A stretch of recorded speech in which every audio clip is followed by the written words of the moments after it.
mas é isso que a gente estava discutindo, porque a energia que o governo gasta, né, digamos, colocando, né, o tempo todo a imprensa como inimiga, batendo na imprensa, ele podia gastar essa energia governando, o que ele não faz. Ou seja, todo governo que elege a imprensa como, né, seu grande rival é um governo, primeiro, já problemático, é um governo que já tem uma base que não é muito forte de sustentação, que precisa o tempo todo, né, nesse embate, que é um embate que desgasta. Todo governo que escolhe esse caminho, ele tem simplesmente o mesmo caminho, né, de desgaste profundo. Porque uma de duas, ou você vence a batalha e cala a imprensa, e aí a ditadura, ou você simplesmente perde a batalha porque a imprensa ela vai continuar batendo naquilo que ela tem que bater em relação aos fatos, que é o trabalho dela, é o papel dela. A imprensa existe para isso. A imprensa não existe para ser imprensa oficial. A imprensa ela não existe, e aqui eu faço esse comentário, porque é extremamente importante num Estado democrático de direito, e muitas pessoas aqui adotam, né, essa bobagem de Globo lixo. Agora a CNN começou a criticar, virou CNN lixo, né? Ou seja, é Globo lixo, CNN lixo, e todo mundo vai ser lixo quando falar mal do governo. Para com isso, para com isso. O juízo crítico tem que ser feito por nós temos que procurar a informação que é boa, e uma das coisas que mais hoje é nociva para a democracia no planeta se chama fake news. Ou seja, essa espalhar a mentira, espalhar a desinformação, ela não custa só a democracia, ela não custa só a liberdade, ela custa vida, e a gente está vendo isso no Brasil. Ela tem custado vidas, por conta desse discurso míope em relação à cloroquina, por causa desse discurso míope em relação ao fato de que quem causa a recessão, a crise, é o isolamento. E não é o isolamento, é o vírus, é a pandemia. Mas esse é o problema de um governo que escolheu esse caminho. Um governo que escolheu esse caminho, que é um caminho antidemocrático. Todos os governos numa democracia receberão críticas da imprensa. Todos. Todos. Mais à direita, mais à esquerda, mais centro-esquerda, mais centro-direita, todos. Apenas aqueles que são os extremistas que escolhem como cruzada, né, a bandeira. É ridículo você ter todo dia o presidente da República com a capa da Folha de São Paulo, lá para aquela claque de pessoas que só ficam lá para elogiá-lo, gritando mito, mito, mito. É ridículo você ter todo dia o governo gastando energia com um presidente que vira ali e fala, olha a Folha, olha a Folha. Bom, ele poderia se informar e saber que a Folha explodiu de assinatura. A Folha nunca teve tanta assinatura e tantos acessos na história recente dela. E é lamentável quando você tem um presidente que não consegue perceber isso. Não consegue perceber. E mais lamentável quando você vê o Luiz Eduardo Ramos, os ministros militares, que é um ponto que eu tenho também agora dito bastante, né? Eu não acho perigoso você colocar uma série de militares que são da reserva, da ativa é perigoso, mas que são da reserva no governo, porque o militar ele faz parte do Estado Democrático de Direito, ele está na reserva, etc. Agora, quando você coloca um militar que não está acostumado com gestão da política, que não consegue receber críticas, nunca se esqueça. O que é muito importante para a ordem militar é a hierarquia, é o comando, é a obediência. Imagina como é difícil lidar com crítica da imprensa todo dia quando você tem a sua cabeça construída por meio, né, dessa, digamos, dessa formação militar. Aliás, até isso foi muito bem dito, né, recentemente, os militares que estão no governo hoje, eles estão até, inclusive, indo contra a corrente, né, dos militares na história do Brasil, tirando a época da ditadura, mas os militares sempre foram muito afeitos à ciência. Tanto que, né, a construção da nossa República, da República Brasileira, ela foi feita num período em que havia uma forte presença do positivismo e ela foi declarada pelos militares. Tanto que na nossa bandeira a gente tem um lema positivista, que é ordem e progresso, né? Por uma grande parcela, inclusive, dos militares que tratava a ciência como religião naquela época. Então é até muito ruim ver os militares quebrando a própria tradição deles, né, flertando com o obscurantismo do presidente da República. E dentro desse contexto todo, né, como o Brasil, né, tragédia pouca aqui, é brincadeira, a gente já tem todos esses problemas, a gente tem ainda essa questão da reunião ministerial do dia 22 de abril, que está causando uma série de rebuliços, né, em relação, né, ao presidente da República, e a sua tentativa de intervenção na Polícia Federal, sua suposta tentativa aí de intervenção na Polícia Federal. Cada dia a gente tem um desdobrar, né? Mas, de qualquer forma, é interessante anotar que o posicionamento do Procurador-Geral da República a gente tem que acompanhar com bastante atenção. O Procurador-Geral da República ele não pode ser advogado do presidente. Embora o Procurador-Geral Aras esteja ali agindo como advogado do presidente da República, ele não pode agir como presidente da República em termos institucionais. Quem vai advogar para a presidência da República é a Advocacia Geral da União, é a AGU, não o PGR. O PGR ele tem que ser pressionado a efetivamente fazer o que ele tem que fazer, que é oferecer a denúncia quando há elementos. E me parece que há muitos elementos. Muitos elementos, né? A gente está vendo aquela brincadeira que todos que estão acompanhando aqui com certeza viram sobre PF, né? Se PF é prato feito, se PF é, né, Paulo Freire, se PF... O que é o PF do presidente? Né? O presidente ele se contradiz o tempo todo, fala que falou uma coisa, fala que não falou a expressão família, depois falou, fala que não falou a expressão Polícia Federal, depois falou que não foi bem isso, que ele falou PF. Bom, nós podemos escolher, somos todos idiotas, e a gente acha que o presidente não queria intervir na Polícia Federal, vamos arquivar para seguir aí como presidente, ou simplesmente o PGR vai oferecer a denúncia. Agora, a questão que me chama mais atenção é o vídeo da reunião ministerial. Né? O vídeo da reunião ministerial, ele é um vídeo que agora a de grande discussão é, ele deve ser divulgado ou não. Me parece que no Estado democrático de direito, nós temos o direito a saber o que os nossos representantes falam quando não se trata de decisão estratégica e de segurança da nação. De segurança da nação nas relações internacionais, de segurança da nação em relação a um distúrbio grave, né, político, militar. Não me parece que isso tem no vídeo. Então, esse argumento que o Procurador-Geral da República colocou na sua petição para pedir para o ministro Celso de Mello não viabilizar o vídeo inteiro para que nós possamos ver, de que isso causaria um distúrbio político e isso causaria ainda plataforma eleitoral para as eleições de 2022, isso é um tremendo, de um absurdo, um Procurador-Geral da República colocar isso numa petição. O Procurador-Geral da República, ele pede investigação, ele não advoga. E o que o Aras está fazendo é advogar. Isso foi um absurdo. Esse vídeo tem que vir à tona na integralidade. Se ele não vier à tona na integralidade, isso não é transparência. Isso não é governo que tem justamente o comprometimento com a transparência.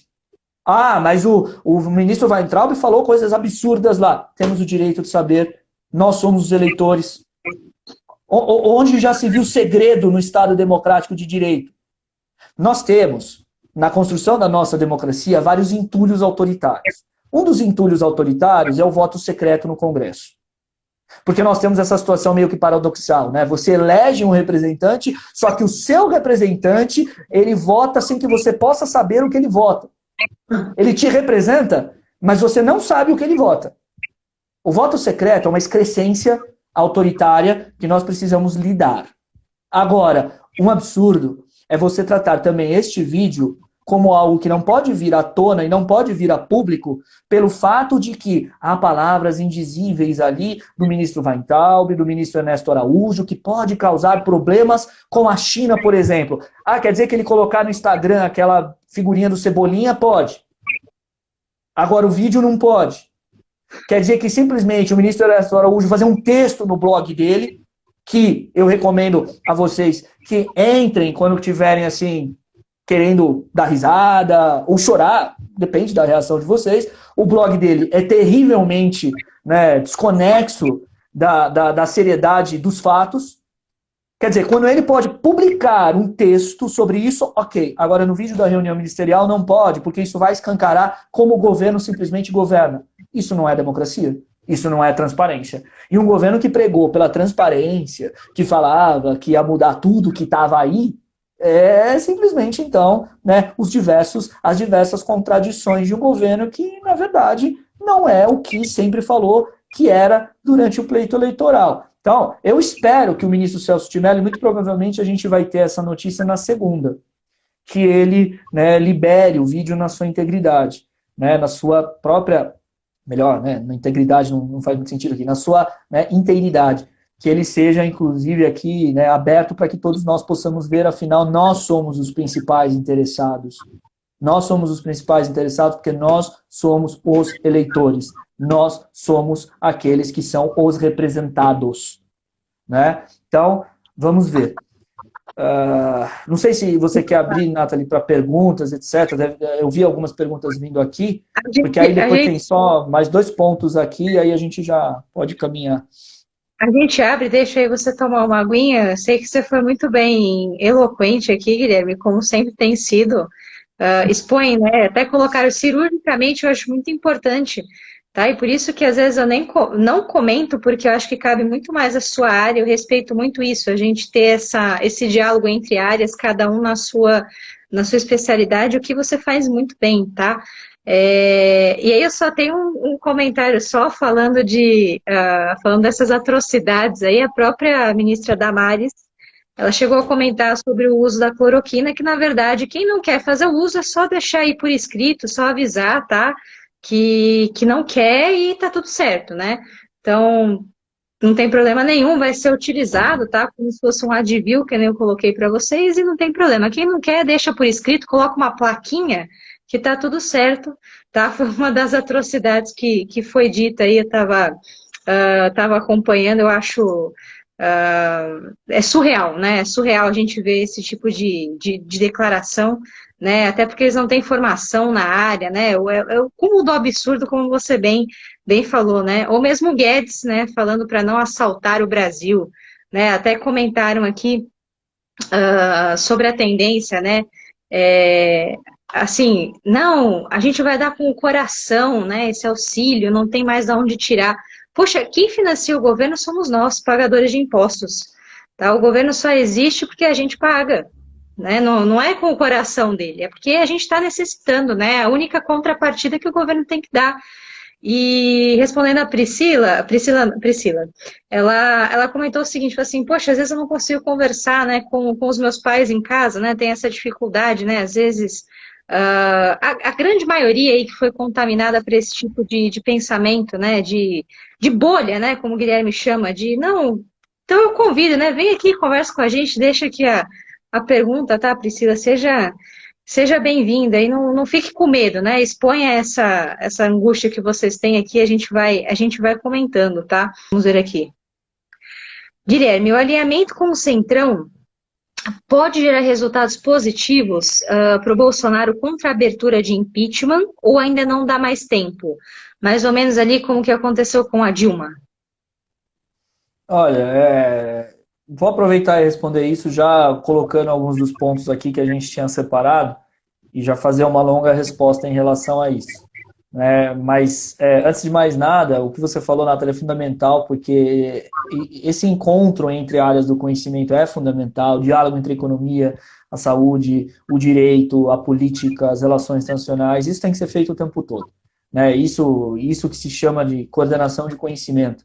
A gente aprende, né, um com o outro e a gente vai, né, usando tudo que a gente vai escutando como plataforma de reflexão. Né? A gente está vivendo um período muito complicado, que é o período, né, em que as pessoas se informam pelo WhatsApp, pelo Facebook, as pessoas são leitoras de manchetes, as pessoas apenas leem o que agrada, ou seja, você procura aquilo para justificar o seu argumento. Né? A gente está vivendo um período em que as pessoas elas não procuram construir o pensamento, elas procuram o quê? Elas procuram construir elementos para chegar na conclusão que elas já têm sobre algo, ou seja, elas querem justificar o que elas pensam e vão procurar aquilo que for possível de se achar para justificar o que ela pensa e dizer, olha, tá vendo, tá aí, ó, o Zezinho falou isso, o Luizinho falou isso, não sei o quê. E aí o campo das fake news é quem faz todo esse trabalho. Por isso que talvez, né, exista essa angústia na família da pessoa que falou aqui com a gente sobre isso, e ela em conversar com a família, porque a gente precisa voltar a fazer o inverso, que é construir a partir da... É aquela velha método cartesiano, a velha coisa, né? A dúvida como construção do conhecimento. Se você não conhece bem o assunto, vai procurar se informar, mas não procura apenas aquilo que te agrada, aquilo que acalma o seu coração em relação ao que você quer escutar. Procura ler aquilo que não te agrada, procura ler aquilo que simplesmente faz você pensar, pô, mas será que eu estou certo? será que está acontecendo? A gente perdeu, né? No fundo, as redes sociais têm muito essa questão de ter transformado, né, uma grande parte das pessoas em especialistas de ocasião. Né? Todo mundo agora conhece o direito, todo mundo conhece economia, todo mundo conhece política, e as pessoas param de procurar o conhecimento e simplesmente procuram aquilo para justificar o que elas acham. É um pouquinho de um exercício também de humildade, né, que a gente tem que ter. E em tempos com uma avalanche de informação é realmente difícil. A gente tem que aprender a lidar com isso e lutar contra isso. Mas em relação ao Paulo Guedes, e antes de responder a questão do Centrão, eu queria também falar que foi lamentável a fala do Paulo Guedes, né, ontem, nos 500 dias de comemoração, quando ele falou, né, vocês querem o quê? Subir em cadáveres para oferecer respostas? Para dar palanque. Para dar palanque. Pois é, subir em cadáveres para dar palanque. Pois é, então, eu gostaria que ele falasse isso se algum parente dele tivesse morrido por coronavírus. E não é fazer proselitismo, não é fazer justamente qualquer coisa aqui, qualquer discurso bonitinho. É um discurso de mínima ética e mínima humanidade. Como é que você consegue falar um negócio desse quando você tem mais de 800 pessoas mortas? Você falar em subir em cadáveres. Para mim, você consegue falar isso quando você está completamente desconexo da realidade, distante da realidade, envolto numa bolha, que é o que o Paulo Guedes está vivendo. O Paulo Guedes, e aí, gente, eu não estou falando de bolha social, não. Estou falando de bolha ideológica também do Paulo Guedes. O Paulo Guedes, ele não consegue pensar fora da plataforma que ele escolheu para o projeto de país que ele queria construir, e agora ele quer construir na marra, ignorando, mais uma vez, o vírus. O Paulo Guedes parece que ele quer retomar a economia sem o vírus, à força, e não vai fazer isso. Não vai. Agora, em relação, né, ao Centrão e essa aproximação do Centrão, olha, a aproximação com o Centrão é sempre muito perigosa. Como eu falei, né, o pântano é sempre muito perigoso, e essa alusão com o pântano, ela não foi construída à toa na época da Revolução Francesa, etc. Tem várias vertentes de por que isso foi construído, mas também tem a alusão do pântano, onde você pisa e você pode afundar. Né? Ou seja, o Centrão, ele é sempre uma grande dúvida, e se você se cerca do Centrão, você está sempre na insegurança, porque ele pode te largar a qualquer minuto. A gente teve aproximações do Collor na época do processo de impeachment dele, do Centrão, para ele tentar se salvar. A gente teve aproximações da Dilma, do Centrão, para a Dilma tentar se salvar. E agora a gente está tendo aproximações do Bolsonaro, para ele tentar se salvar. Claro que compete aí, digamos, de maneira favorável ao Bolsonaro, o fato de que nem a Dilma e nem o Collor tinham um exército digital de fake news, né, fortíssimo, como o Bolsonaro tem, para não deixar aqueles que apoiam o Bolsonaro perceberem isso. Né? Ou seja, para você mentir e ao mesmo tempo esconder esse alinhamento com o Centrão. Por isso que a imprensa livre é fundamental. Então, nesse sentido, o Bolsonaro tem essa defesa, que aí o exército dele o exército digital dele vai trabalhando para tentar, né, afastar aqueles que o apoiam, né, da realidade de aproximação dele com uma parte que é podre, né, da política brasileira. Por outro lado, essa parte que é podre da política brasileira é uma parte que é extremamente, né, digamos, hábil em relação às negociações políticas. Como o Centrão ele se concentra em negociar, o Centrão, como eu disse para vocês, são partidos que escolhem ser partidos do Congresso. Não são partidos que querem ser, né, executivo. Eles não querem ganhar governo, eles não querem ganhar presidente, eles querem ser Congresso, eles querem ser legislativo, porque é no legislativo que eles vão conseguir participar de governos e conseguir os cargos estratégicos que eles desejam. Estes, né, que negociam com X, com Y, com PT, com PMDB, com PSDB, com Bolsonaro, com quem for, porque eles não têm esse alinhamento ideológico, eles percebem muito também o sabor dos ventos. Ou seja, quando eles percebem que aquilo ali é um navio que está afundando, eles começam a sair. Então é claro que esse alinhamento com o Centrão agora é um alinhamento frágil e que deixa o Bolsonaro mais fraco, na verdade. Porque ele pode hoje, no dia hoje, não ter ali, né, os números que o derrubariam, ou seja, o número de deputados necessários para simplesmente aprovar, né, no juízo de admissibilidade a petição do impeachment. Mas pode ser que amanhã tenha. Pode ser que amanhã ele perca, né, esse apoio, porque as mortes vão continuar, a crise vai continuar e a crise econômica continua a se aprofundar. Né? Então, nesse sentido, esse alinhamento dele é muito frágil. É um alinhamento frágil que ele pode perder a qualquer minuto. E a gente viu, aliás, né, ontem, com a saída do Taixe, por exemplo, o Paulinho da Força, né, que é um dos líderes desse centrão, que é o presidente, né, o líder do Solidariedade, né, dizendo justamente, olha, assim vai ficar difícil apoiar o governo. Já é um sinal de que o Centrão também está alerta. O Centrão está alerta porque o Centrão ele não quer perder, ele quer participar. Seja lá do que for, ele quer participar. Então, é um alinhamento que pode ser que hoje agora segure um pouco o impeachment, mas pode ser que na semana que vem já não segure, conforme a gente tiver mais notícias, mais denúncias, mais escândalos, mais dados negativos da economia, né, mais pessoas, infelizmente, perdendo a vida e assim por diante. Né? E nesse sentido, Nathalie, para eu fechar aqui, aí a gente abrir para as perguntas, eu queria falar muito rapidamente do texto que o vice-presidente Mourão fez. O vice-presidente Mourão fez um texto que foi publicado na Opinião Aberta do jornal Estado de São Paulo, salvo engano, na quinta-feira, foi na quinta-feira, né? Convido a todos que leiam, né? Tentem ler, procurem aí, vocês vão achar o texto do vice-presidente Mourão. Foi um texto muito, digamos assim, esfinge, foi um texto bem difícil de ser interpretado. Eu li aquele texto umas 3 vezes para tentar entender, assim, deixa eu tentar entender qual é o recado que ele está dando. Porque ele deu ali, claro, né, uma espécie, né, de elogio ao governo. Ele disse que o Brasil é o país que mais faz mal a si mesmo, e ele não está errado nisso, mas ao mesmo tempo ele, né, desceu críticas no Poder Judiciário, nos governadores, nos prefeitos, dizendo que não há coordenação comum, não há uma coordenação entre as esferas da nação. Ele foi até, né, digamos assim, bem erudito ali, com erros até, tá? Tem erros ali, porque ele fez uma interpretação do federalista ali com os probleminhas, porque ele confunde o federalismo brasileiro não é igual ao federalismo nos Estados Unidos, mas de qualquer forma, né, vocês vão ler, vão perceber isso. Mas ele até dando, né, uma fundamentação teórica para o texto dele, ele criticou os governadores, criticou o poder executivo estadual, o poder executivo municipal e criticou também, né, a imprensa. Então, muitas pessoas interpretaram como se fosse um texto de ameaça, falando, olha, parem de criticar.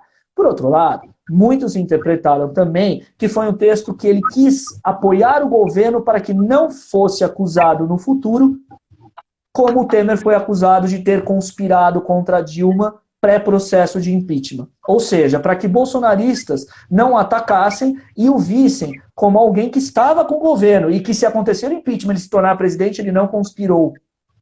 Porque o texto é realmente muito ambíguo, né? O texto não tem autocrítica ao governo, mas ao mesmo tempo é um elogio ao governo de uma forma bem leve, não é muito efusiva. Mas é um texto no seu todo que, né, foi, digamos, naquilo que talvez ele pretendesse ali mais diretamente, né, de não ser acusado, né, de golpista e ao mesmo tempo elogiar o governo, foi logo desmentido poucas horas depois, porque esse texto foi publicado na quinta de manhã e, se eu não me engano, 2 horas depois o Bolsonaro fez uma live com os empresários, uma live que o Bolsonaro não percebeu que estava sendo, né, transmitida, e ele simplesmente cobrou dos empresários que colocassem a faca no pescoço do João Dória, do governador de São Paulo, porque era uma guerra e que os empresários tinham que comprar essa guerra e fazer uma guerra contra os governadores. Então aí você tem o vice-presidente logo de manhã pedindo coordenação, pedindo diálogo, e aí você tem o presidente da República arrebentando com o diálogo. Então o texto dele foi jogado no lixo, naquilo que era elogioso ao governo, em 2 horas pelo próprio presidente. Porque se alguém não tem feito diálogo, não são os governadores. É o presidente da República que insiste em dizer o tempo todo que ele foi eleito, que ele manda. E aí é o que eu falo, né? O fetiche que o Bolsonaro tem pelo poder. O Bolsonaro, ele parece aquele cara que fica muito incomodado porque ele chegou à presidência da República, mas ele chegou à presidência da República com uma expectativa de que ele ia chegar lá e fazer tudo, né? Ia fazer e acontecer, não ia ter limite. E o Bolsonaro, ele tem um problema muito sério em perceber que ele tem limites e que ele não consegue entender estes limites, né? Ou seja, ele acha que é constitucional porque ele diz que é constitucional. Ele acha que é científico porque ele diz que é científico. O Bolsonaro tem um problema sério em entender que o cargo de presidente da República tem limites porque o poder no Brasil é um poder distribuído. E ele não consegue entender isso. Então, esse texto do vice-presidente foi um texto que chamou muita atenção e que merecia a gente falar aqui, para que a gente também perceba qual é o direcionamento, né, aí do vice-presidente Mourão em relação ao futuro. Se foi um texto tão somente para não ser chamado de golpista, talvez tenha cumprido a função. Agora, se foi um texto para criticar a falta de coordenação, em 2 horas ele foi deslegitimado. Em 2 horas ele foi deslegitimado pelo próprio presidente da República. Né? Inclusive, acredito aí que nomeando o general ali, né, para o Ministério da Saúde, qual que é a ideia, né, pelo menos a curto prazo? Vamos aprovar a MP, né, libera a cloroquina e a gente segue porque o presidente quer. Né? Sem fundamento nenhum, é o que eu quero, é o que faz aí valer a pena, é o que eu vou fazer. Então, se eu tenho alguém aí que pode, vamos falar assim, abaixar a cabeça para mim, eu vou deixar ali e deixa o barco tocar, né? Porque é o que eu quero, não é o que as pessoas querem, não é o que é o melhor, nem para a economia, nem para o próprio país, né? Então, a gente está caminhando, infelizmente, para uma situação como essa, né? Então é triste, né? É lamentável, na verdade. É lamentável. E, aliás, Nathalie, você lembrou de uma coisa do Centrão que me fez lembrar também do que a gente discutiu, né? Dos ministérios, do Weintraub, etc. E a gente teve nessa semana, e muitos aqui que estão nos ouvindo são da área de relações internacionais, nós tivemos nessa semana também um fato muito importante para as relações internacionais do mundo, que foi, né, o anúncio da, né, saída precoce do Roberto Azevedo da Organização Mundial do Comércio, né, do diretor-geral da Organização Mundial do Comércio, Roberto Azevedo, o brasileiro Roberto Azevedo, cujo mandato terminaria no final do ano que vem. Então, foi aí extremamente curioso e até, de certa forma, um pouco, né, nos pegou assim de surpresa, ninguém esperava, né, que ele falasse isso, que ele saísse tão precocemente, mas é muito importante a gente perceber que o mundo que vai depois, né, tentar se recuperar economicamente pós-pandemia é um mundo que tem uma Organização Mundial do Comércio extremamente enfraquecida, paralisada muito em razão do posicionamento dos Estados Unidos, que paralisou o órgão de apelação, né, não nomeando os juízes para que o órgão de apelação não funcionasse. Então, o órgão de apelação ele não tem 3 juízes, que é o mínimo, né, para que ele funcione. E a Organização Mundial do Comércio está bem limitada agora. E o Roberto Azevedo ele saiu dizendo justamente que a Organização Mundial do Comércio ela necessitará de uma reforma, que ele não se sente como, né, o comandante a fazer essa reforma, que alguma outra pessoa com mais energia que ele, né, terá que vir para comandar essa reforma. Mas o Brasil precisa ver isso com muito cuidado, porque uma Organização Mundial do Comércio enfraquecida é muito ruim para nós, é muito ruim para os países que não são países que podem ser considerados grandes potências econômicas, e nós não somos uma potência econômica. Nós precisamos do multilateralismo e da Organização Mundial do Comércio como ninguém. Como ninguém. A Organização Mundial do Comércio é muito importante para o Brasil. Nós tivemos grandes vitórias na Organização Mundial do Comércio. Uma Organização Mundial do Comércio fraca, ela é boa para quem? Imaginem. Hoje, no mundo, é linda para a China, que vai poder praticar antidumping até torto e direito, a rodo. É boa para os Estados Unidos meter protecionismo e simplesmente fechar mercados. Para nós é um desastre.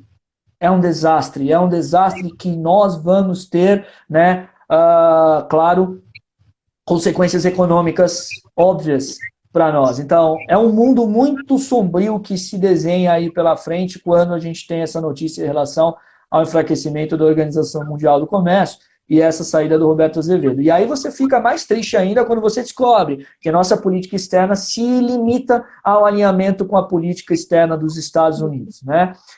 E poderia se limitar de maneira direita, né? Porque nem isso consegue fazer, porque se a gente se limitasse de uma maneira correta, a gente não adotaria a cloroquina que os Estados Unidos não estão adotando no protocolo deles, né? Ou seja, os Estados Unidos voltaram atrás em relação à cloroquina, mas nós não.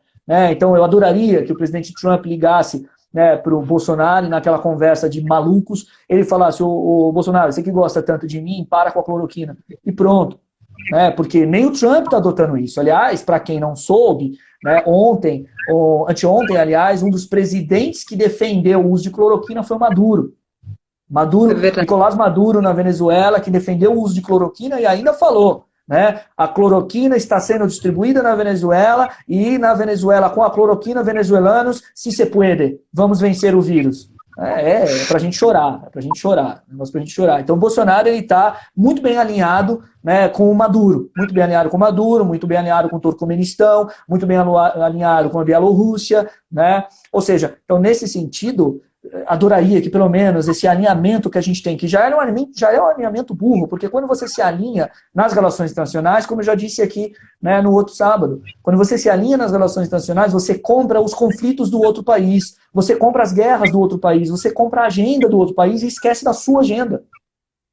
Alinhamento é sempre terrível, alinhamento é sempre ruim, a política internacional tem que ser pragmática. É aquilo que eu sempre falo, você tem que transformar seus, né, problemas internos e interesses internos em necessidades externas e possibilidades externas. E não ficar comprando a agenda de alguém ideologicamente de maneira cega, obtusa, como né, como foi feito nesse governo. E que nem isso consegue fazer direito, né, porque simplesmente não adota a mesma posição em relação, né, à cloroquina como o Trump adotou. Vamos só abrir aqui para algumas perguntas, Guilherme. O pessoal comentou aqui para. A primeira. Guilherme, né? Pode falar um pouquinho sobre o impeachment da Dilma, que me pareceu muito rápido. Acredito que é uma comparação, né? Eu comecei falando aí que em patamares econômicos, né? Pelo índice de default ali, a gente está num cenário um pouco parecido, né? Com o cenário da Dilma, né? Então a gente está ali próximo, né? A mesma realidade. Aí deixo aí para o Guilherme fazer essa comparação, né? O que seria esse próximo da Dilma com o próximo do Bolsonaro, né? Olha, Nathalie, muito rapidamente, a gente não pode esquecer que a Dilma, a crise econômica brasileira, ela começa muito forte em 2014, né? Ela começa muito forte em 2014, o Brasil já começa a ter digamos, né, índices ruins e a economia já mostrando, né, um enfraquecimento muito grande. E se a gente pensar que a Dilma teve seu primeiro mandato completo, ela governou, portanto, praticamente 6 anos, com uma economia que foi aos poucos se desgastando, até criar o cenário político para o impeachment dela, o impeachment dela foi lento. O impeachment da Dilma, na verdade, foi lento. Então, assim, independentemente da discussão, o impeachment deveria ter acontecido, não deveria, foi golpe, não foi golpe, essa é uma outra discussão, mas, né, o processo de impeachment, ele sempre é um processo lento, e isso que eu sempre falo para quem pergunta, que o processo de impeachment, ele tem, digamos, 2 momentos. O primeiro momento é a preparação política, é o cenário político. O segundo momento é justamente quando o processo ganha o seu andamento jurídico, o seu andamento procedimental. Então, o processo de impeachment, ele precisa de 3 elementos, ele tem 2 momentos, que é o momento pré-processo, processo instaurado, são 2 momentos, e ele precisa de 3 elementos materiais. Primeiro elemento material, condições políticas para tanto. Então, crise. Ele precisa de crise. Segundo elemento material que ele precisa de uma opinião pública a favor do impeachment, né, que tenha minimamente uma opinião que ali se coloque de maneira forte, né, ao impeachment. E aí, claro, né, o terceiro elemento, que é a crise econômica. Então, é uma crise política, uma crise econômica e condições favoráveis. E quando eu falo dessa crise política, para que não se confundam, né, crise nos 2 elementos, mas eu quero dizer dentro do alinhamento político, do sistema político, ou seja, que o sistema político ele perceba que aquele presidente não tem mais sustentabilidade, que ele é muito fraco, que ele não consegue mais articular e que muito provavelmente ele não conseguirá aprovar reformas, projetos, né? Não conseguirá aprovar aquilo que precisa ser aprovado para que o governo governe. Então você tem esses 3 elementos materiais. Então, repetindo, né, para o pessoal guardar bem, você tem os 3 elementos. Um é a crise econômica, o outro é o cenário político, o contexto político que faz com que o governo fique fraco, insustentável, e o terceiro é a opinião pública. No caso da Dilma, isso foi se construindo, e o que mais demorou para acontecer na situação da Dilma foi, né, digamos, o próprio cenário político, o contexto político. E a Dilma, além da crise política de sustentação do governo dela, ela tinha uma coisinha que estava assustando o meio político, que era a Lava Jato. Então, a Lava Jato, ela deixou simplesmente o Centrão em pânico. O Centrão, naquela época, ficou ficou em pânico porque a Lava Jato estava avançando, muitos deputados e senadores preocupados em serem atingidos e perceberam que a Dilma não estava segurando. Aliado a isso, crise econômica grave, má condução da economia, né, e uma opinião pública cada vez mais deteriorada, cada vez mais desgastada, o que levou ao processo da Dilma. Então foi um processo longo. Foi um processo longo, desde a deflagração da Lava Jato, do início da Lava Jato, foi um contexto complexo. O impeachment ele é complexo. E o Bolsonaro ele tem para si a crise econômica, a crise política, a crise de saúde. O que ainda garante ele um pouco é uma opinião pública ainda hesitante, principalmente por conta, né, desse grupo de 30% que o garante. Aliás, eu diria para vocês, quanto mais o Bolsonaro se sentir enfraquecido, quanto mais ele se sentir, digamos, né, ali no corner, quanto ele mais se sentir isolado, quanto ele mais se sentir com perigo de cair, mais ele vai radicalizar. Podem apostar isso e comecem a perceber isso. Ele vai mais falar coisas chocantes, ele vai mais radicalizar o discurso dele, porque aí ele vai tentar garantir esse 30%, 25% a 30% fanático, né, que ele tem de apoio, e aí as redes sociais vão fazer o trabalho delas, né, os fake news vão fazer o trabalho delas, para que ele tenha essa sustentação, esse apoio. E aí vocês podem pensar que o cálculo político nisso é tão, digamos, complexo, que se você pegar a realidade brasileira, e se você tiver eleições hoje, o Bolsonaro chega no segundo turno com qualquer condição, porque ele tem 30%. Esse 30% dele garante ele num segundo turno de um pleito presidencial. Ele vai ser o vencedor do pleito? Essa é outra história. Muito provavelmente, com todo esse desgaste de crise econômica, não. Mas o que passa pela cabeça do Bolsonaro é o seguinte: se ele conseguir resistir a essa crise e ele radicalizar o discurso, solidificar 30% de apoio a ele, e ele chegar a 2022, em 2022 ele está no segundo turno. E se ele chegar em 2022 no segundo turno e a gente conseguir em 2022 já ter vencido o vírus, a vacina já foi feita, imaginem vocês, se hoje a gente vai ter uma projeção mais pessimista, como a Nathalie falou, de até 7% de decréscimo do PIB, em 2022 o PIB vai estar crescendo 5%, 6%. Esse 5%, 6% não quer dizer que o Brasil vai estar muito melhor que hoje. Pode estar uma grande droga, mas vai estar crescendo. E estar crescendo constrói uma narrativa de que o governo está dando certo. Porque qualquer governo que chegar em 2022 vai pegar no Brasil crescendo. Não quer dizer que o Brasil vai estar mais rico que hoje. Entendam isso. Porque quando você empobrece demais, aí é uma questão até, né, a Nathalie pode falar isso melhor, mas uma questão aqui básica, você empobreceu demais, você é muito pobre, você está muito mal. Você começa a estancar aquilo que te empobrece e começa a crescer um pouquinho, os números vêm bem, os números começam a ir bem. Então vocês imaginam, o cálculo do Bolsonaro é esse, gente. O cálculo do Bolsonaro é, se eu garantir 30%, eu vou radicalizar, garanto esses 30%, aguento, chego em 2022, vou para o segundo turno, se a economia estiver crescendo 3%, 4%, eu vou falar que com o Temer crescia 0,5%, 1%, eu vou ser eleito. É esse o raciocínio do Bolsonaro. Por isso que é extremamente fundamental um processo de impeachment andar com as denúncias de, né, corrupção e intervenção na Polícia Federal agora. Porque senão a gente corre o risco de ganhar um Bolsonaro até 2027. E se a gente ganhar um Bolsonaro até 2027, bom, aí é como eu disse, né, ateus podem se tornar grandes fanáticos religiosos. Talvez eu me torne um também. Enfim. O crescer 5%, na verdade, é você sair do menos 5 e crescer 5, ou seja, você chega no zero, né? Você chega no zero, aí fica naquela, né? Enfim. Mas a narrativa política é o problema. Você imagina um monte de manchete. Brasil cresce 5% no governo Bolsonaro. Então, atuação do STF, as eleições americanas, né? Como afetariam aqui. E em relação à retomada da abertura econômica em termos de IDH, né? Ou, na verdade, de desenvolvimento humano. Acho que são essas três aqui que eu peguei aqui. Tá, eu vou começar pelo STF.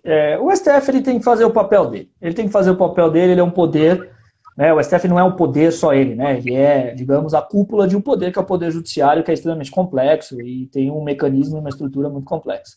Mas o Supremo Tribunal Federal ele tem que fazer o papel dele, que é o papel de controle de constitucionalidade. Controle de constitucionalidade e julgar aquilo que é de competência originária dele. Agora, o problema é quando o Supremo Tribunal Federal ele acaba fazendo, digamos, mais do que ele deve fazer, ou até menos do que ele deve fazer. Então, hoje, o Supremo Tribunal Federal é um grande inimigo do governo Bolsonaro, assim escolhido pelo próprio Bolsonaro. Né? O Bolsonaro, né, ele coloca nas fake news bolsonaristas e na rede bolsonarista, né, o Supremo Tribunal Federal como um inimigo, tanto que ele fala, né, em uma das grandes polêmicas em relação à liberação do vídeo do dia 22 de abril, é justamente o ministro Weintraub falando que teria que prender os 11 ministros do STF e ainda chama, né, os 11 ministros do STF de são todos filhos da mãe. E aqui eu falo filhos da mãe em respeito a todos vocês, mas ele não usou a palavra mãe, né?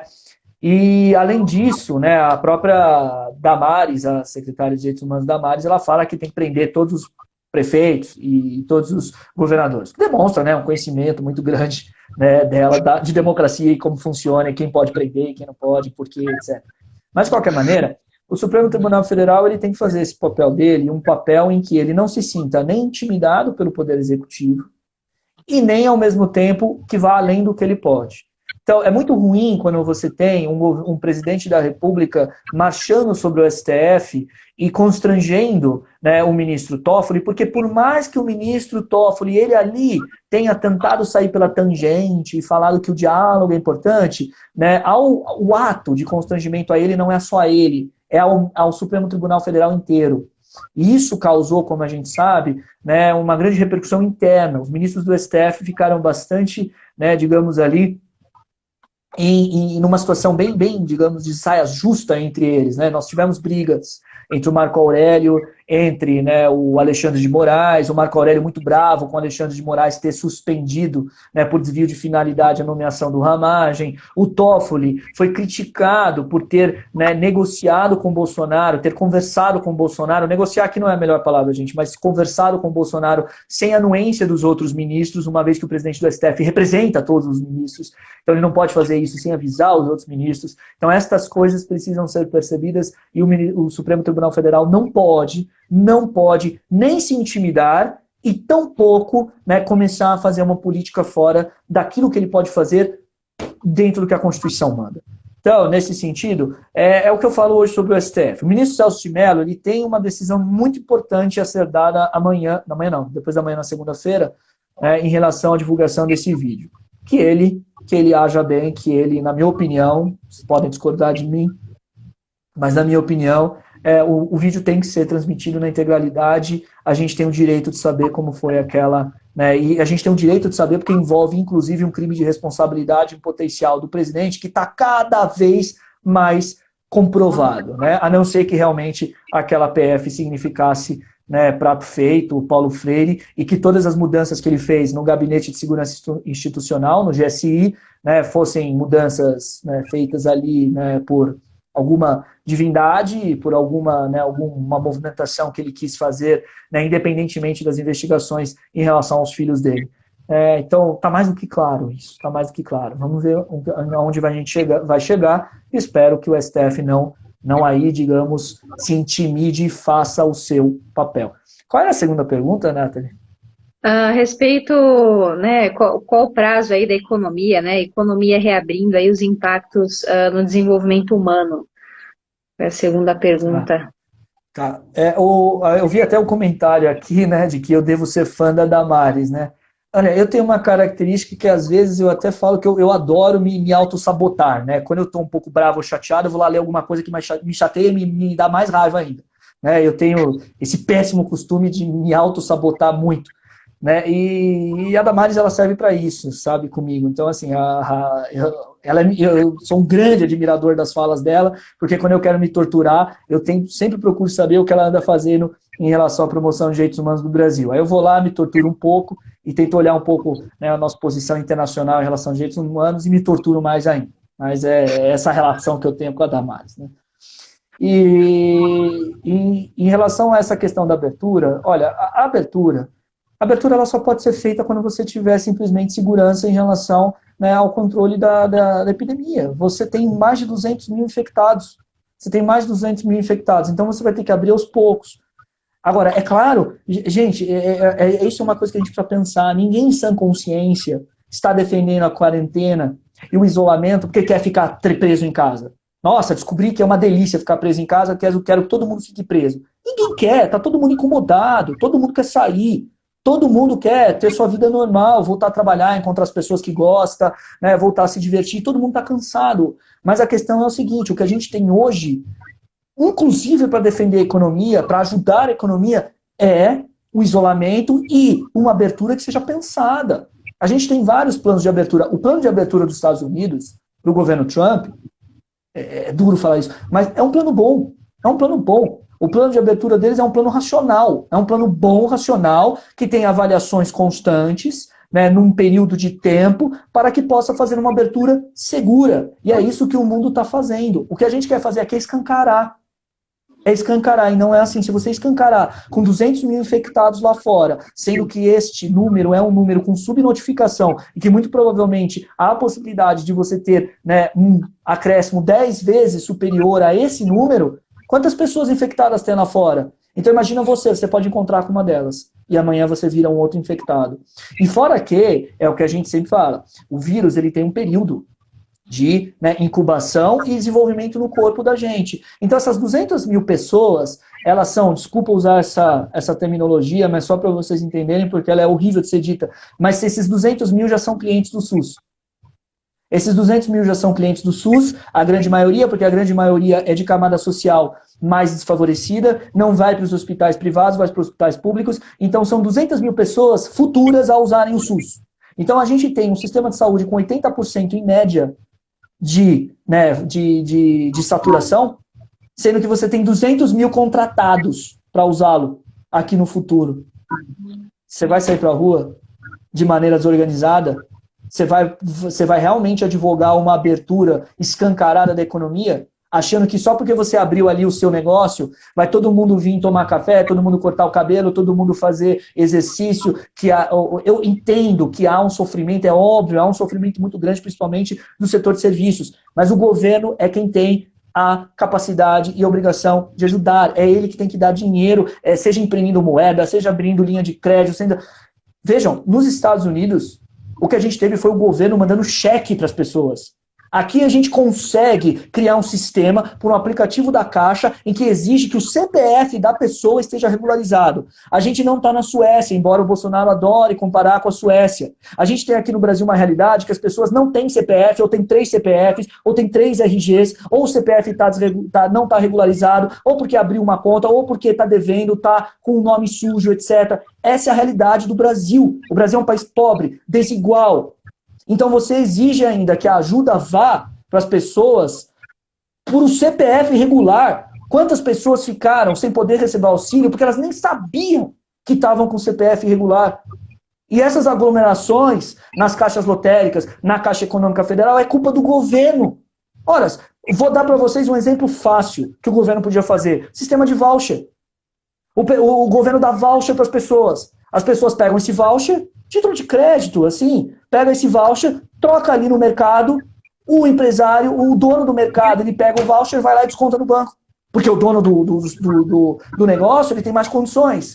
Ele vai lá e troca. Pronto, faz um sistema de voucher. Não é difícil fazer isso. E como eu falei, os Estados Unidos mandou cheque para as pessoas, deu cheque para as pessoas. E aqui a gente quer fazer pelo aplicativo, pelo maldito aplicativo da Caixa, desde que o CPF esteja regular. Aí você pode me falar, mas Guilherme, e se a pessoa tem o CPF regular, às vezes a pessoa tem 2 RGs, e se a pessoa de repente vai receber 2 vezes? Olha, desculpa, mais uma vez, a gente está numa situação de extraordinariedade, ou seja, a gente está numa situação de pandemia. Se a pessoa receber 2 vezes, é melhor que ela receba 2 vezes do que ela não receba nenhuma. Porque o que a gente está fazendo agora é tentar conter o máximo possível os danos. E a economia brasileira hoje, tudo bem, professor, vai endividar, o Tesouro vai endividar, o Brasil vai ficar endividado. Sinceramente, dane-se, depois você resolve isso. Quantos governos gastaram pra caramba e se endividaram? O governo brasileiro já se endividou pra caramba. O kirchnerismo na Argentina se endividou pra caramba. O que a gente tem que fazer hoje é política de contenção de danos. E os danos aqui você troca simplesmente por uma palavrinha chamada morte. Nathalie, você pode até me dar bronca agora, falando que eu sou irresponsável em relação à economia, mas eu tenho essa compreensão de que agora o que você tem que fazer é combater o prejuízo que se chama o quê? Brasileiros estão morrendo. Depois você lida. É a velha história, né? Aquela velha dicotomia CPF, CNPJ, que veio agora, né, à tona, né? CNPJ depois a gente salva, CPF você não salva. Pessoa física não salva, quem morreu não volta mais. Então, assim, a gente precisa começar a entender isso. Precisa começar a entender e entender que o governo tem muita culpa, porque é o governo federal que tem mais orçamento, quem tem mais possibilidades e poder para fazer isso, porque é ele que controla quase todos os instrumentos federais, quase todos não, todos, né, federais, né, para ajudar o Brasil. Faz o sistema de voucher, dá dinheiro, dá cheque, dá ajuda. Mas não, a gente está discutindo o quê? Não, o CPF não pode estar irregular. Ah, não, tem uma lei aqui de reajuste ao servidor público. Quais classes? Classes de militares, bombeiros, não sei o quê. Então, assim, a gente tem que perceber o absurdo que a gente está vivendo com um governo que é completamente despreparado e incapaz de lidar com a situação. Então, sobre a abertura, né? A única bronca que eu ia te dar nesse sentido, Guilherme, mas é uma bronca entre aspas. Pode dar. É porque, assim, o problema do Brasil não é gastar, né? Os Estados Unidos gastou, todos os países gastaram. O problema é que aqui, o botão G, que é de gasto do governo, ele fica lá, sabe aquela tecla enterrada do computador? Ela fica ali. E aí começa a ter medida provisória, começa a ter uma isenção ali, algum tipo de mecanismo que você consegue transmitir o dinheiro para o Estado, depois vai para o município, e é uma bola de neve que vai indo, vai indo, vai indo, e a gente não consegue ver de fato onde que isso está sendo aplicado. E é o que já estava falando na outra live, a gente não vê, né? A gente não vê esse resultado. O nosso dinheiro, onde está? Não existe transparência, o que a gente chama de accountability. E mais do que isso, fica rolando e não é aplicado para a população e é eterno, é eterno. E vocês mesmos que estão financiando isso. Então, é uma lógica muito louca, né? Porque a gente financia algo que, na verdade, deveria voltar para a gente, mas não volta. Eu acho que essa é a frase completa da situação e essa é a bronca nesse sentido. Quando a gente fala em gasto, é gastar bem, eficiente e de um modo correto, não é emperrar a tecla do computador e largar lá. Isso que tem que ser importante de ser dito, né? O problema não é gastar. Mas sabe qual é a maior ironia, Nathalie? É que a nossa tecla de gasto ela ficou emperrada por anos no governo, por anos na história política e econômica do Brasil. E hoje que é uma situação em que a gente está vivendo uma pandemia, né? O Paulo Guedes ele está com medinho de apertar a tecla, tá com medinho de apertar a tecla que está lá enterrada, né? Ou seja, mas claro, brincadeiras à parte, você tem toda a razão, o gasto ele tem que ser sempre racional, mas a gente tem hoje uma variável que é uma variável extraordinária, que é efetivamente o quê? É efetivamente isso, é efetivamente vidas sendo perdidas numa exponencial, que a gente tem que estancar, e ao mesmo tempo, esse problema a gente não pode abrir, porque senão vai morrer mais gente, e morrendo mais gente, né, a crise vai ser maior. Então você tem que também ajudar aqueles que estão sofrendo por causa da necessidade do fechamento. E aí é que o governo tem que entrar. E aí é que o governo tem que auxiliar. Né? Então, e o governo ele pode fazer parcerias, ele pode fazer empréstimos, né? Pode me dar bronca também, Nathalie, de não vamos emprestar, não vamos se endividar, etc. Mas pode fazer. Mas mesmo assim, do certo e do errado, dentro, né, dessas consequências econômicas, você tem anos pela frente para tentar corrigir. Agora, as pessoas que morreram não dá para corrigir. As pessoas que morreram estão enterradas e acabou. Então, esse é o grande drama que a gente está vivendo hoje. É um drama. É um consenso, tá? Todo economista, né? Eu sempre falei isso aqui. Se você ouvir algum... Todo economista não. Paulo Guedes não. Não. Presidente Paulo Guedes. E aí, por isso que eu ia completar, né? Todo economista, a gente faz um juramento que é primeiro o bem-estar social, depois o econômico, tá no nosso juramento. Se o economista fala que não, ele não vai fazer isso, que ele vai só priorizar a economia e não a vida, porque não existe o trade-off, não existe essa escolha entre vida e economia, ele está ferindo aí o próprio juramento, tá? Então, é claro que vão ter linhas que vão divergir, se gasta mais, gasta menos, como gasta, tá? Isso é uma discussão da teoria econômica. A gente está no momento de construir a história. Depois da história, a gente constrói a parte da teoria econômica. Tá? O economista, ele não consegue isolar, que foi muito bem dito pelo Guilherme, a gente não isola a variável, a gente não tem controle de tudo. A própria fórmula do PIB, que é gastos, investimento, balança de exportação, né? C mais I mais G, X menos M, né? Os gastos do governo, a gente não controla. Tem muita coisa ali dentro dessa fórmula que aparentemente é simples, que a gente não tá tendo esse controle, tá? E principalmente no cenário de pandemia, tá? E qual que era a ideia do Guedes, rapidamente, para vocês entenderem por que ele tá tão doido assim? Ele queria estimular o quê? Investimento. Estimular o PIB via investimento, e não tá tendo investimento. Eu comecei falando a live com relação a isso, tá? Não é via consumo, é via investimento. E ele vai forçar isso para aumentar a atividade econômica. A gente não tem como fazer isso. Só para fechar, Guilherme, e a lógica era essa, né? Você tem dentro da fórmula do PIB maneiras de estimular a demanda agregada. A demanda agregada é o PIB, tá? É o Y, é o PIB, né?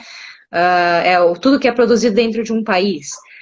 E era um modelo totalmente ousado, né? Você estava não olhando mais para o consumo, mas para o investimento, né? Que o Brasil tem dificuldades ao longo de décadas, de anos aí, a gente não tinha tanto investimento, tá? Como eu comentei, desde investimento externo como o próprio investimento aqui dentro, né? E o Paulo Guedes tentou fazer uma gestão econômica para o próprio país. Em que sentido? O Brasil é um grande BTG, tá? Essa que era a lógica. O Brasil é um grande BTG, eu vou estimular investimento, estimulando investimento. Estou olhando mais para o setor privado, as pessoas, em vez de consumir, né, comprar a traquinas que eu falo, elas vão começar a comprar ações na Bolsa de Valores, tá? Essa era a lógica do Paulo Guedes. Agora, muita gente olha para a Bolsa de Valores hoje e fala, tem tal ativo que está baixo ali, né, teve uma queda, vou comprar. É o que eu falo, não adianta comprar agora, não adianta você investir, querer ser um novo trader, não adianta. O Guilherme bem falou várias vezes, é um cenário totalmente controverso, é um cenário que vocês, na verdade, vão adivinhar, vocês vão dar um chute, e dar um chute com o dinheiro de vocês, eu teria muita dó, assim, muita dó no coração mesmo, porque a chance de vocês perderem é gigantesca, né? Precisa de muito estudo, modelo, e nem mesmo modelo matemático está conseguindo captar tudo isso que está acontecendo. A gente não está conseguindo isolar as variáveis que a gente precisa. Isso que é o mais temerário, né? Isso que mais dá medo, medo mesmo. E aí, quando alguém pergunta, não, onde eu invisto? Eu falo, calma, porque a ideia de investimento que estava sendo estimulada na economia caiu por terra, tá? Caiu por terra, a gente vai ter que achar uma outra solução e vai ter que ter muita paciência para fazer isso. Não vai ser a curto prazo, vai ser a longo prazo, né?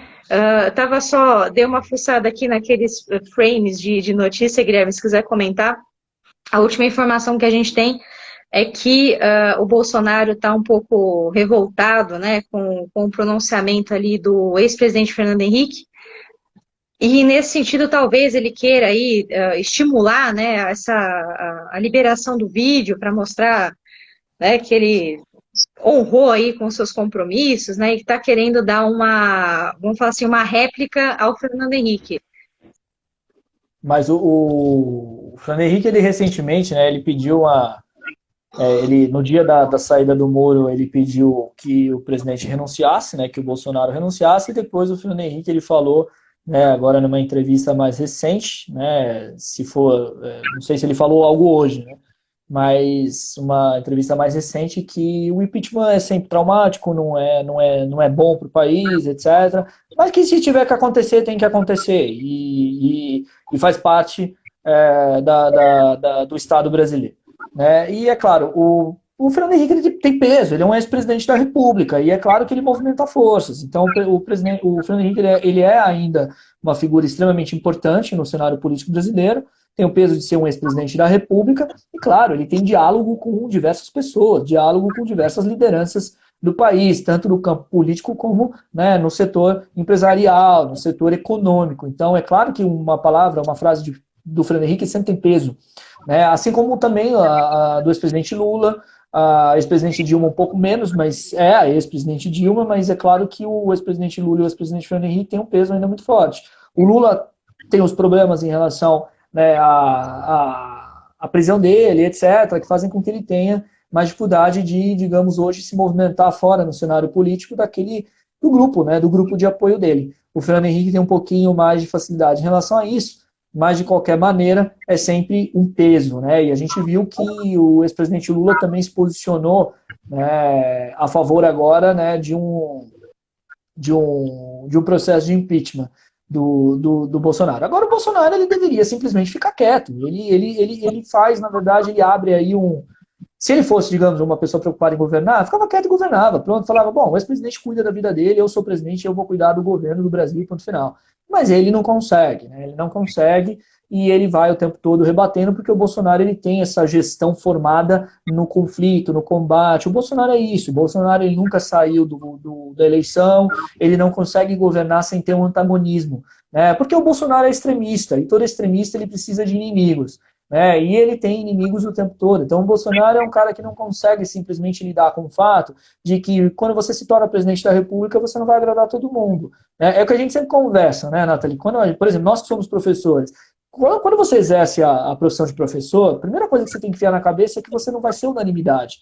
Você vai ter, né, grupos de alunos que vão gostar de você, grupos de alunos que vão nem gostar, nem desgostar. E vão ter alunos que vão te odiar. É normal, faz parte, porque isso faz parte de você ter opinião sobre algo. Então, assim, os alunos têm opinião sobre nós, como professores, e normal, faz parte. E quando você se torna presidente, você tem que ter essa noção de que você vai ter pessoas que vão te apoiar, pessoas que vão falar, tanto faz. Ou pessoas que simplesmente vão, né, te criticar o tempo todo e vão estar ali, né, na sua oposição. Faz parte, a democracia ela faz parte, né, ela tem como parte dela essa necessária, né, esse necessário conflito saudável. O problema é que o Bolsonaro ele não tem adversários, ele tem inimigos, ele constrói inimigos. Então o conflito dele não é um conflito democrático, é um conflito, né, na verdade, de combate o tempo todo, porque ele não quer dialogar com os seus adversários ou ouvir os seus adversários. O que ele quer é destruí-los. Então ele não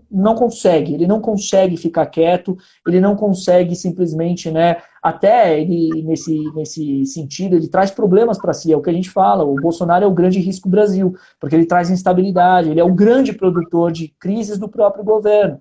Ao invés dele ignorar coisas que ele deveria ignorar, ele não ignora, ele não consegue, ele fala, porque ele tem essa dificuldade, né, que é uma dificuldade no meu modo de ver, no meu ponto de vista psicológica, né, uma dificuldade psicológica de uma pessoa que tem uma personalidade, né, autoritária. Ele tem a personalidade autoritária, ele não aceita crítica, ele o tempo todo precisa falar, eu sou presidente, eu fui eleito. Só que alguém precisa falar para ele que eleição não é salvo-conduto para ele fazer o que ele quiser.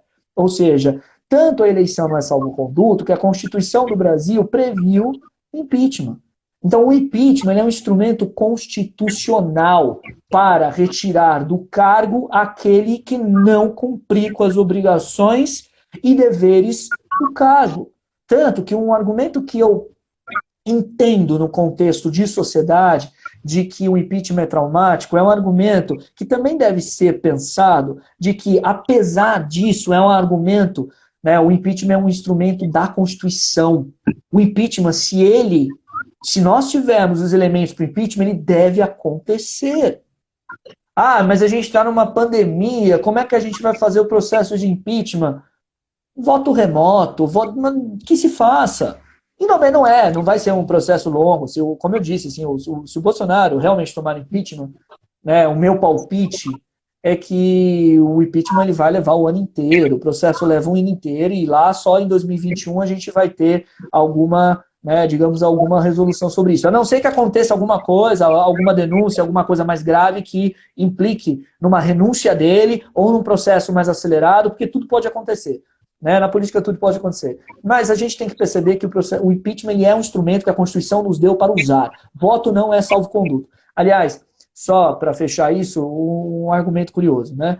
Quando a Dilma estava prestes a tomar um impeachment, um dos argumentos de quem defendia a Dilma era simplesmente, mas ela foi eleita, né? Foi eleita pelo voto popular, ela tem milhões de eleitores, né? Mais de 54 milhões de eleitores elegeram a Dilma, etc. E a gente está vendo o mesmo argumento entre bolsonaristas. Mas ele foi eleito, vocês têm que aceitar que perderam a eleição, não sei o quê. A eleição já acabou. voto não é salvo-conduto. Tanto não é salvo-conduto que a lei prevê crime de responsabilidade, crime comum para quando justamente houver abusos no cargo. E se houver abusos no cargo e comprovado, tem que ser feito o processo. Porque, gente, é aquela mesma situação. Ué, deve ser muito traumático você sofrer um processo criminal, deve ser muito traumático você sofrer um processo civil, você bater o carro, alguém te processa, etc. Claro que é traumático. O processo é dramático. Ele é dramático, mas o processo de impeachment ele não pode ser empurrado com a barriga quando você tem elementos que são evidentes de crime de responsabilidade e você simplesmente, por uma questão de não, é muito traumático, você simplesmente ignora e deixa o presidente no cargo. Então aí você abre para a própria impunidade, ou seja, então a impunidade, a punição ela vira à la carte. Ela vira à la carte e você só pune quando é conveniente e usa do argumento do trauma para não punir. E aí, é claro, você fortalece uma sociedade de desiguais. Porque, garanto para vocês, se vocês cometerem alguma coisa que seja um crime, ou cometerem algum ilícito civil, etc., ninguém vai virar, não vou entrar com processo com você, porque isso é muito traumático. Mais uma vez, quero agradecer imensamente o Guilherme por todos os comentários. Eu acho que é sempre muito bem-vindo, muito oportuno, e principalmente fazer esse diálogo entre essas áreas, como a gente já bem colocou. Eu acho isso fundamental, porque uma completa a outra, né? Coisas que muito provavelmente eu não saberia e dar um desenvolvimento, o Guilherme vai desenvolver, provavelmente alguma coisinha aí que passa batido para ele em termos de economia. Estou aqui para ajudar vocês, e aí a gente faz dessa maneira, e espero que vocês gostem e não abandonem a gente aí. E mais uma vez, quem está com algum problema, dificuldade, sempre procurem ajuda, tá? A gente está aqui para conversar. Às vezes tem gente que não tem com quem conversar ou debater essas ideias. A gente está aqui também nesse sentido, tá? O sentido aqui é sempre ajudar vocês, passar a informação de uma maneira mais clara, tá? De uma maneira mais simples, para vocês tirarem essas dúvidas, esses problemas que às vezes a gente tem com o ruído que vem da mídia e de tanta informação que tem no dia a dia. Tá bom? Então fica aí meu recado e meu agradecimento tanto ao Guilherme como a vocês. Eu queria também te agradecer muito, Nathalie, pelos convites, por você ter aberto esse espaço. E como você bem falou, a gente precisa ter esse diálogo, né? Ninguém, é o que eu tenho assim, tentado falar, ninguém sabe tudo, a gente não sabe tudo, e que bom que a gente não sabe tudo, e a gente tem que ter humildade para aprender. A gente está sempre aprendendo. Eu aprendo com você, você aprende comigo, a gente aprende com as perguntas aqui, vem perguntas muito boas que a gente às vezes vai desenvolvendo aqui na hora que você nem pensou, né? Então é muito importante a gente, em tempos de fake news, em tempos de tanta desinformação, a gente procurar se informar. Então, muito obrigado por esse espaço, obrigado também pela paciência de todo mundo, né? Pela paciência, por todo mundo aqui acompanhar. E, Nathalie, você tem uma obrigação quase cívica de me interromper, porque eu sei que eu falo demais, não paro, então me interrompa sempre, né? Isso é uma obrigação, responsabilidade civil, mas de qualquer maneira, queria também deixar um recado para todo mundo de que hoje a gente está vivendo não só, né, o drama da pandemia, mas o drama também, né, da desinformação, da solidão, da dificuldade em lidar com o isolamento, etc., com a dificuldade do trabalho. São vários dramas decorrentes, né, do contexto não só político, mas do contexto da epidemia, e a gente tem duas grandes armas, né? As duas grandes armas que a gente tem hoje são justamente, né, a primeira é a responsabilidade, então procurar o máximo possível, né, o distanciamento social. Eu sei que muitos não têm como fazer isso, mas usem máscara, né, lavem as mãos, tentem se proteger o máximo possível, não cansem. Eu sei que cansa, mas tentem não cansar. E quando cansar, tenta ali recuperar as forças, as energias, da forma que puder, da forma que vocês podem procurar fazer, e que a gente, né, volte a se sentir firme para a gente continuar a se proteger, a proteger os outros. E a segunda arma que a gente tem é a informação. Procurem informação de qualidade, procurem notícias de qualidade, leiam, não tenham preguiça de ler, gente. Eu sei que vocês aqui não têm, mas é aquela coisa, repassem isso para familiares, etc. Leiam, né, a notícia inteira, duvidem, procurem outras fontes, não caiam né, nessa espiral de desinformação. A desinformação mata a gente. A desinformação, ela leva à ignorância, e a ignorância nos leva a tomar decisões ruins na vida. Né? Um dos grandes problemas da ignorância é que a ignorância ela faz a gente tomar decisões ruins. A informação, o conhecimento, estudar, faz com que a gente tenha condições de tomar melhores decisões na vida, isso para tudo, até, né, para um cenário depois da pandemia. A gente erra, todo mundo erra, graças a Deus, somos seres humanos, mas a gente, quando tem informação, a gente consegue decidir melhor. E quando a gente não tem informação, imaginem vocês, a gente está vendo pessoas defendendo pesquisas científicas que nunca leram, né? Então elas podem morrer por causa disso. A desinformação leva à ignorância, que justamente nos leva a tomar decisões ruins e nos leva a ter uma vida mais difícil. Né? A Tamara escreveu aqui, a ignorância não é uma bênção, e não é mesmo.